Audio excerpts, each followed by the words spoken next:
అది బయట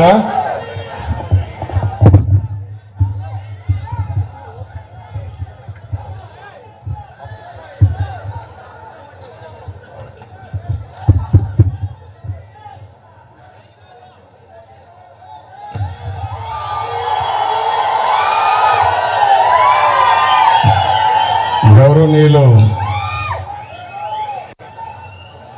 Bengaluru Telugu Desam party forum founder, అదే మరి ఈరోజు ఈ కార్యక్రమాన్ని చాలా ఉత్సాహంగా నెరవేరుస్తున్నటువంటి వీరా కరకబెండల గారికి,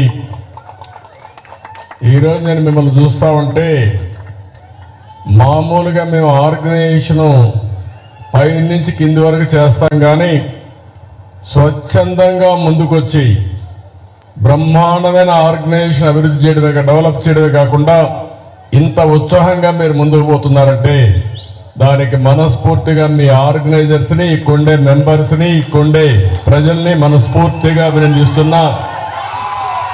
అందరి పేర్లు చెప్పలేం కాబట్టి కొంతమంది ముఖ్యమైన కార్యకర్తలు ఎవరైతే చేశారో వారి పేర్లు చూస్తే రావి గోపీచంద్ గారు, వంశీ మన్యం గారు, శ్రీకాంత్ సోంపల్లి గారు, నారాయణ నూతేటి గారు, శివ చనుమూలు గారు, వెంకటరత్నం గారు, కేశవ్ కోకా గారు, పణి ఎండూరి గారు, పావన్ మోతుపల్లి గారు, నాగేశ్వరరావు గారు, విజయ్ రాంభూపాల్ గారు, విష్ణు నల్లూరి గారు, యోగేష్ గోపినేని గారు, నరేంద్ర నాయుడు గారు.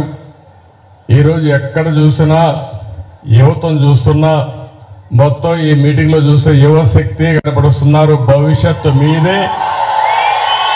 అలాంటి ప్రొఫెషనల్స్గా ఉండే మొత్తం యువ నాయకులందరికీ కూడా నమస్కారాలు, అభినందనలు, శుభాభినందనలు. ఈరోజు మీ ఉత్సాహం చూసినప్పుడు అనిపిస్తుంది, ఇటీవల నాకు కష్టం వచ్చినప్పుడు ఏ విధంగా స్పందించారో మిమ్మల్ని చూశాను. ఒక బెంగళూరులో కాదు, ప్రపంచం మొత్తం ఒక 70-80 దేశాల్లో మీరు బ్రహ్మాండంగా నేను చేసిన పనులు గుర్తు చేసుకున్నారంటే దీనికంటే ఏ నాయకుడికి కావలసిన ఆదరణ ఉండదు. దానికి పూర్తిగా మీ అందరికీ ధన్యవాదాలు తెలియజేస్తున్నా, అభినందనలు తెలియజేస్తున్నా. ఒకప్పుడు తెలుగువారంటే ఆంధ్రప్రదేశ్కే పరిమితం అయ్యేవాళ్ళం. ఈరోజు తెలుగువాడంటే బెంగళూరులో చూస్తే బెంగళూరు సిటీని కూడా ప్రభావితం చేసేది తెలుగు వాళ్ళే. ఆ స్థాయికి మీరు వచ్చే పరిస్థితికి వచ్చారు. తెలుగువారు ఈరోజు ఒక పక్క ఆంధ్రప్రదేశ్, తెలంగాణ 2 రాష్ట్రాల్లోనే కాకుండా అటు చెన్నైకి పోయినా, బెంగళూరుకు వచ్చినా, ఏ సిటీకి వచ్చినా ఎక్కడన్నా సమర్థంగా సేవలు అందిస్తున్నారంటే వారికి చిరునామాగా తెలుగు వారు ఉన్నారు. ఇది మనందరికీ గర్వ కారణం. ఒక మన దగ్గరనే కాదు, మన దేశంలోనే కాదు, ప్రపంచం మొత్తం తెలుగువారు వెళ్ళే పరిస్థితి వచ్చారు. ఏ దేశానికి వెళ్ళినా మన అడ్రస్ కోసం ఎత్తుక్కోకుండా ఎక్కడన్నా పాస్ట్ లొకాలిటీ ఉంటే అక్కడికి వెళ్తే అక్కడ ఇండియన్స్ ఉంటారు. వాళ్ళల్లో చూస్తే ప్రముఖమైన స్థానంలో తెలుగు వాళ్ళు ఉంటారు. ఇది చాలా గర్వ కారణం అని చెప్పి కూడా నేను మీకు తెలియజేస్తున్నా. దీనికి కారణం 30 సంవత్సరాల కంటే ముందు నేను ముఖ్యమంత్రి అయిన తొలి రోజుల్లో నేను ఒకటే ఆలోచించాను, తెలుగువారు అప్పటి వరకు వ్యవసాయమే చేస్తున్నాం, వ్యవసాయ పనులు కూలీలుగానే ఉన్నారు, ఎందుకు ఒక రైతు బిడ్డ ఐటీ ప్రొఫెషనల్ గా తయారు కాకూడదు? ఒక కూలీ చేసుకునే వ్యక్తి వాళ్ళ పిల్లవాడిని ఎందుకు ఐటీ ప్రొఫెషనల్ గా తయారు చేయకూడదని ఆలోచనతోనే నేను ఆ రోజు నాలెడ్జ్ ఎకానమీకి శ్రీకారం చుట్టాను. అదే ఐటీ అని చెప్పి కూడా నేను మీకు తెలియజేస్తున్నా. ఈ రోజు మీరు చూస్తే ప్రపంచం మొత్తం, నేను చిన్నప్పటి నుంచి ఒకసారి నెమరు వేసుకుంటే ఆ రోజు ఎడ్ల బండ్ల దగ్గర నుంచి ఈరోజు డ్రైవర్లెస్ కార్ల వరకు వచ్చేసాం. అంటే డెవలప్మెంట్ మనం చాలా వరకు ముందుకు పోగలిగాం. అదే సమయంలో ఒకప్పుడు ఐటీని నేను ప్రారంభించినప్పుడు చాలా మంది ఎగతాళి చేశారు. ఒకప్పుడు ఐటీ అంటే బెంగళూరు ఉండేది, అలాంటిది పోటీ పడి బెంగళూరు హైదరాబాద్ రెండు ఉండాలని హైదరాబాద్ని ప్రపంచ పటంలో పెట్టాం. ఈరోజు మీరు చూస్తే ఇండియాలోనే కాదు ప్రపంచంలో ఎక్కడ పోయినా నలుగురిలో ఒక ఐటీ ప్రొఫెషనల్ ఇండియన్ ఉంటే, ఇంకా నలుగురిలోనే కాదు ముగ్గురులో ఒకరు ఉంటే, దాంట్లో ప్రతి ఒక్కరు ముగ్గురులో ఒకరు ఆంధ్రప్రదేశ్ నుంచి వచ్చారు, తెలుగువారు వచ్చారు. ఇది గర్వకారణం. ఇది అయిన తర్వాత ఈరోజు నాలెడ్జ్ ఎకానమీ, ప్రపంచం మొత్తం నాలెడ్జ్ ఎకానమీలో ముందుకు పోయే పరిస్థితికి వచ్చాం. నాలెడ్జ్ ఎకానమీలో ఫార్మా కానీ బయోటెక్నాలజీ కానీ ఏ సెక్టర్ తీసుకున్నా నాలెడ్జ్ ఎకానమీ కూడా ఐటీ బ్యాక్ బోన్ గా తయారైంది. ఈ రెండే కాకుండా నేను ఆ రోజుట్లోనే నేను ఒకటి ఆలోచించాను. ఉద్యోగాలు చేయడం కాదు, ఉద్యోగాలు మీరిచ్చే పరిస్థితి రావాలని ఆకాంక్షించా. అందుకే ఆంటర్‌ప్రెన్యూర్స్ ని ప్రమోట్ చేశాం. ఈరోజు నేను గర్వంగా చెప్పగలుగుతున్నా, ప్రపంచంలో ఏ దేశానికి పోయినా మన వాళ్ళు ఉద్యోగాలు చేస్తూనే వాళ్ళే పెట్టుబడులు పెట్టి స్లోగా ఆంటర్‌ప్రెన్యూర్గా తయారయ్యారు, స్టార్టప్ కంపెనీలు పెట్టారు, బ్రహ్మాండంగా రాణించే పరిస్థితికి వచ్చారు. ఇక్కడ మనందరం ఒకటే గుర్తుపెట్టుకోవాలి, తెలుగు వారు ఎక్కడున్నా వారికి ఒకే పిలిపిస్తున్నా. నేను భారతీయుణ్ణి, భారతదేశం గొప్ప దేశం, దానికి అగ్రస్థానంలో తెలుగు జాతి ఉండి ముందుకు నడిపించాల్సిందిగా మీ అందరికీ పిలిపిస్తున్నా. ఒకప్పుడు మనం ఆలోచించడం, ఆ ఆలోచన విధానం థింక్ గ్లోబలీ యాక్ట్ లోకలీ. ఇప్పుడు నేను ఇస్తున్నా థింక్ గ్లోబలీ యాక్ట్ గ్లోబలీ. ఎందుకు నేను మాట్లాడుతున్నానంటే, లొకేషన్ అనేది సమస్యే కాదు. నువ్వు బెంగళూరులో ఉండొచ్చు, వాషింగ్టన్లో ఉండొచ్చు, లేకపోతే ఆంధ్రప్రదేశ్ రిమోట్ గ్రామంలో ఉండొచ్చు, కానీ నీకు నాలెడ్జ్ ఉంటే, లీడర్షిప్ ఉంటే ప్రపంచం మొత్తం సేవలు అందించే నెట్వర్క్ డెవలప్ చేసే శక్తి తెలుగు జాతికి ఉందని మరొక్కసారి తెలియజేస్తున్నా. అది మీరు చేసుకోవాల్సిన అవసరం ఉంది. అందుకని నా ఆశ అంతా కూడా భారతదేశానికి ఒక పెద్ద ఆస్తి. ఇనిషియల్ మూవర్స్ గా మనం టెక్నాలజీలో ఉన్నాం. 2, రిఫార్మ్ వల్ల పెద్ద ఎత్తున భారతదేశానికి సంపద సృష్టించే అవకాశం, నాలెడ్జ్ ఎకానమీ పోయే అవకాశం వచ్చింది. 3, మనం ఊహించిన విధంగా డెమోగ్రఫిక్ డివిడెంట్ ఇండియాకు వచ్చింది. ఈరోజు చైనా చూస్తే మనకంటే పోటీ పడినా అక్కడ ఏజ్డ్ పాపులేషన్ ఎక్కువ ఉంది. భవిష్యత్తులో ఇంకా సమస్యలు కూడా వస్తాయి. కానీ ప్రపంచానికి నాయకత్వం ఇచ్చే ఏకైక దేశం భారతదేశంగా ఉంటుంది, ఏమాత్రం అనుమానం లేదని చెప్పి కూడా నేను మీకు తెలియజేస్తున్నా. అందుకే మొన్న కూడా నేను ఒక మాట చెప్పాను. నేను ఆ రోజు విజన్ 2020 అంటే చాలా మంది ఎగతాళి చేశారు, నన్ను 420 అని కూడా ఎగతాళి చేశారు. కానీ ఈరోజు నేను ఆ రోజు విజన్ 2020 అన్నప్పుడు దాంతో అసోసియేట్ అయిన వాళ్ళందరూ బ్రహ్మాండంగా రాణించారు. ఈరోజు 2047కి భారతదేశం 100 సంవత్సరాల స్వాతంత్రం వచ్చిన సందర్భంగా ఉత్సవాలు జరుపుకుంటున్నాం. ఆ సందర్భంగా నేను ఒకటే పిలిపిస్తున్నా, ప్రపంచంలో ఎక్కడ భారతీయులున్నా నెంబర్ 1 కమ్యూనిటీగా ఇండియన్స్ ఉంటారు. దాంట్లో 30% తెలుగు వాడు ఉంటారు. రెండవది, భారతదేశం కూడా అగ్ర దేశంగా తయారవుతుంది, అభివృద్ధి చెందిన దేశంగా తయారవుతుంది. నెంబర్ 1గా 2గా మనం ఉంటామని చెప్పి కూడా నేను మీకు తెలియజేస్తున్నా. అదే సమయంలో ఆంధ్రప్రదేశ్ రాష్ట్రాన్ని కూడా మనం కాపాడుకోవాల్సిన అవసరం ఉంది. తెలుగు వాళ్ళు 50% జనాభా ఉండే రాష్ట్రం ఆంధ్రప్రదేశ్ రాష్ట్రం. ఆ రాష్ట్రాన్ని కూడా కాపాడే బాధ్యత తెలుగువారు ప్రపంచంలో ఎక్కడున్నా మీ మీద ఉంది. దానికి నేను పూర్తిగా పోరాడతా. నాకు మీ సహకారం కావాలని చెప్పి మిమ్మల్ని మీ అందరికీ విజ్ఞప్తి చేస్తున్నా. ఒక్క విషయం మీరు గుర్తుపెట్టుకోవాలి, పబ్లిక్ పాలసీ అనేది చాలా పవర్ఫుల్ వెపన్. ఈ దేశానికి ఆర్థిక సంస్కరణలు వచ్చిన తర్వాతనే దశ దిశ మారింది. అదొక పాలసీ ఆనాటి ప్రధానమంత్రి పివి నరసింహరావు గారు అడాప్ట్ చేశారు. అది అయిన తర్వాత ఐటీని ప్రమోట్ చేయాలని ఒక పబ్లిక్ పాలసీ తీసుకున్నాం. ఈరోజు మీరు అందరూ బెనిఫిట్ అయ్యారు. ఇవన్నీ మీరు చూసినప్పుడు ఏ పాలసీ అయినా సరే, ఇప్పుడు రోడ్లు కావచ్చు, ఎయిర్పోర్ట్లు కావచ్చు, లేకపోతే అగ్రికల్చర్ కావచ్చు, లేకపోతే ఎడ్యుకేషన్ కావచ్చు, హెల్త్ కావచ్చు, వీటన్నింటిపైన వచ్చే పాలసీల వల్ల సమర్థవంతంగా మనం అమలు చేయగలిగితే బ్రహ్మాండంగా ముందుకు పోయే పరిస్థితి వస్తుంది.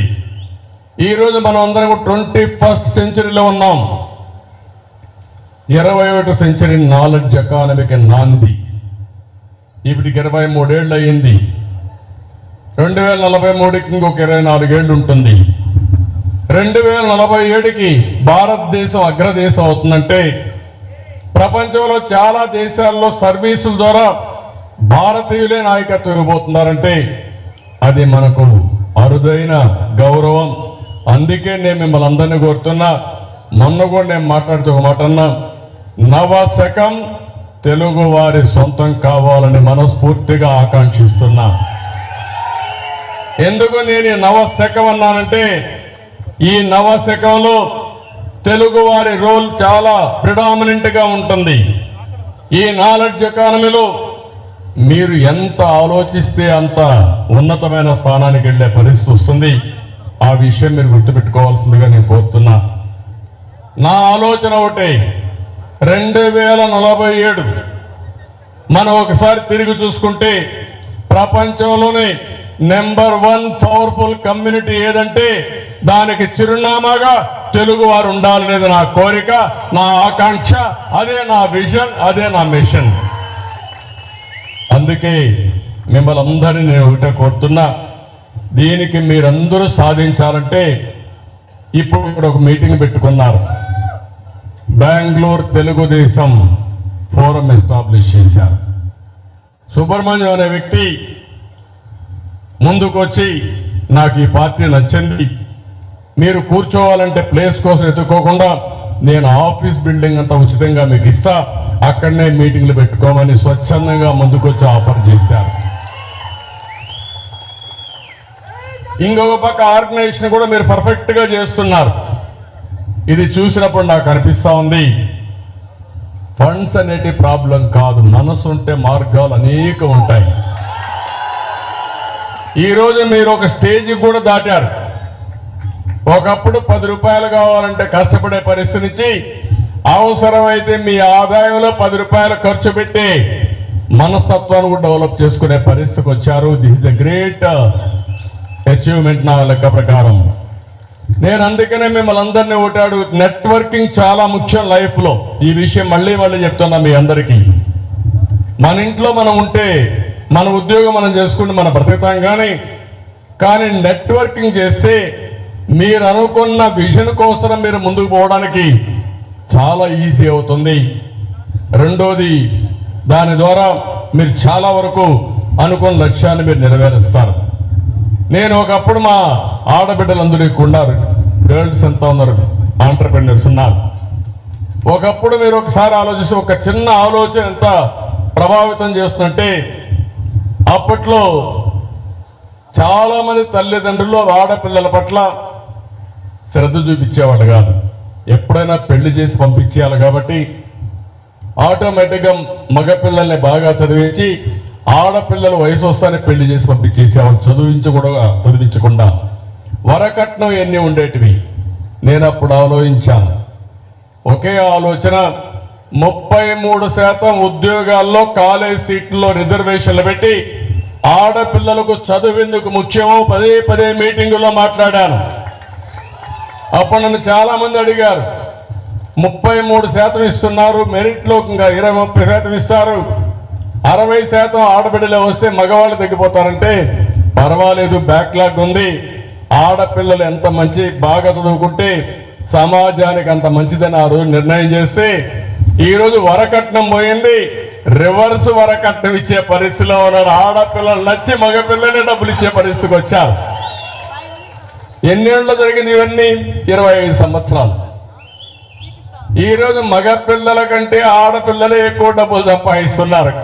భార్యాభర్త కంపేర్ చేస్తే భర్త కంటే భార్య ఎక్కువ డబ్బులు సంపాదిస్తా ఉంది. ఆ రోజులు వచ్చేసాయి. నేను ఇంకొక విషయం కూడా ఇక్కడ మీతో ఒక మాట్లాడుతున్నాను. ఎగో ప్రాబ్లం ఫ్యామిలీస్ రాకుండా ప్రపంచంలోనే భారతదేశంలో ఉండే కుటుంబ వ్యవస్థ ఏ దేశానికి లేదు. ఈ విషయం మీరు గుర్తుపెట్టుకోవాలి. ఏ కులం కానీ, ఏ మతం కానీ, ఏ ప్రాంతంలో సరే భారతదేశంలో ఉండే కుటుంబ వ్యవస్థ ప్రపంచానికి ఆదర్శం. తల్లిదండ్రులు పిల్లల గురించి ఆలోచిస్తారు, పిల్లలు తల్లిదండ్రుల గురించి ఆలోచిస్తారు. సోషల్ సెక్యూరిటీ ఉంటుంది, ఒక బాండ్ ఉంటుంది. మనం ఎన్ని కష్టాలు పడినా సాయంత్రం ఇంటికి వస్తే కష్టాలు మర్చిపోయి మళ్ళా రీఛార్జ్ అయ్యే వ్యవస్థ భారతదేశంలో కుటుంబ వ్యవస్థ అని చెప్పి కూడా నేను మీకు తెలియజేస్తున్నా.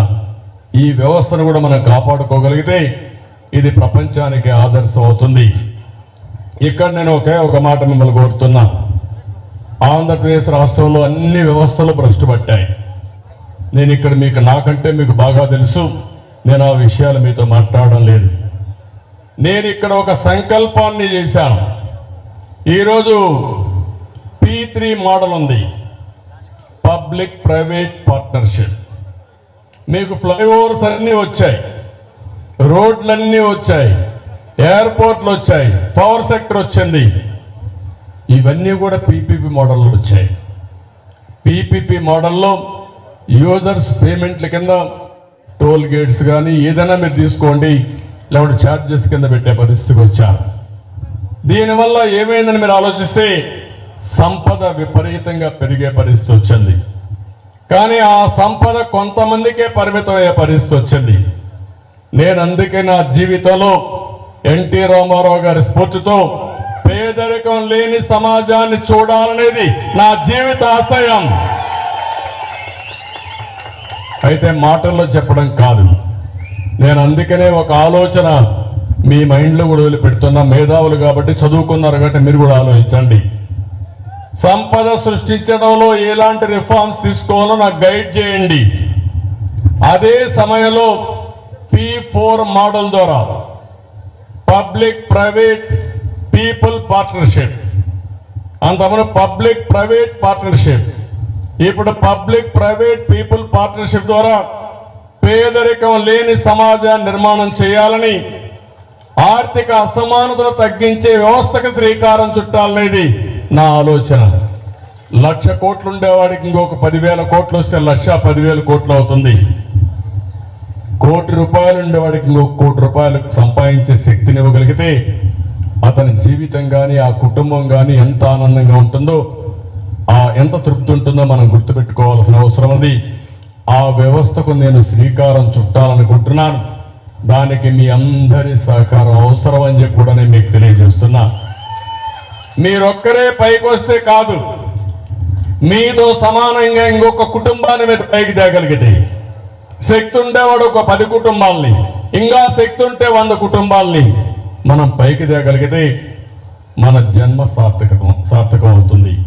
ఇక్కడ ఇంకొక విషయం కూడా చెప్తున్నా. ప్రజల్ని ఆస్తిగా మనం చూడాలి.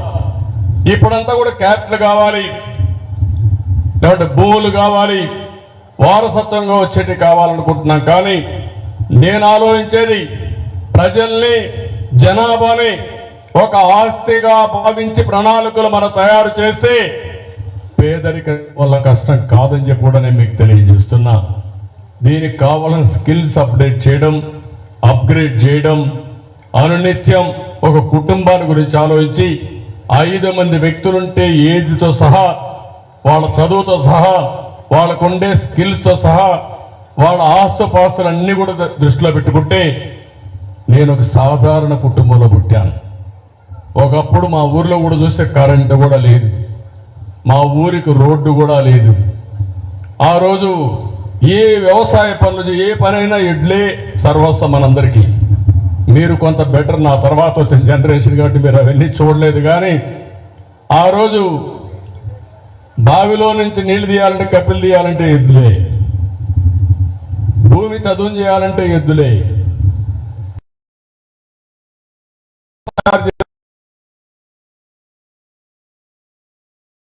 మనందరికీ మీరు కొంత బెటర్, నా తర్వాత వచ్చిన జనరేషన్ కాబట్టి మీరు అవన్నీ చూడలేదు. కానీ ఆ రోజు బావిలో నుంచి నీళ్లు తీయాలంటే, కపిలు తీయాలంటే ఎద్దులే, భూమి చదును చేయాలంటే ఎద్దులే, లేకపోతే ఏదైనా కానీ అప్పట్లో బెల్లం తయారు చేయాలంటే, గానుగు తిప్పాలంటే, ట్రాక్ తిప్పాలంటే దానికి కూడా ఎద్దులే, లేకపోతే ట్రాన్స్పోర్ట్ చేయాలంటే ఎద్దులే.